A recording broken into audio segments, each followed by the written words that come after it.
Stylo Milo asked, any tips on not overthinking about vocal mixing and mastering as an artist? There's a couple things. One thing that comes to mind is when you're working on a track, focus on making something that creatively feels good to you. Not everything has to sound like a top 100 pop record. Sometimes it can be more creative or different. Don't be afraid to step outside the box and try something new. The other thing is know what you want before you go into the process. For example, if you are using a reference track of Dua Lipa and you know you want that final result to sound like a Dua Lipa record, throughout the process, listen to your record compared with that Dua Lipa record, and then chances are you'll use techniques to get yourself closer to where that record is. Use reference tracks. Reference tracks are a way that you can get yourself closer to where you need to be. How not to overthink it.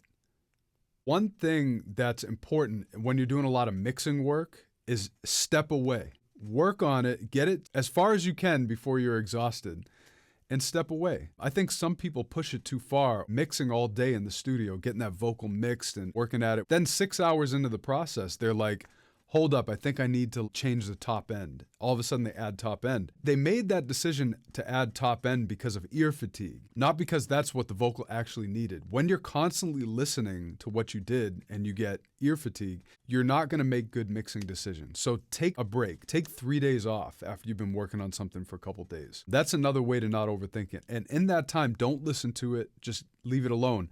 When I've done that before, I will listen to something that I've done and I'll put it aside and then I'll pick it up 3 days later and I'll listen in the first second. Oh, turn the treble down, beef up the mid-range, turn the whole vocal down, turn the kick drum down a little bit, turn the snare up a little bit, and then pan the hi-hats. And I know that in the first second because I know what a cohesive mix should sound like. But when I'm this close to it and I'm constantly listening to that mix over and over for hours, I lose all perspective. Ear fatigue is real, so step away, come back when you have more perspective. That's a good way to not overthink it because you're probably overthinking when you're just listening over and over and over. With your production, with your mixing, with your relationships, with your life, always step away so you can gain perspective because when you're so immersed in your situation, a lot of times you can't see this from that and you can't make the distinctions that you need to make everything fit. DECAP.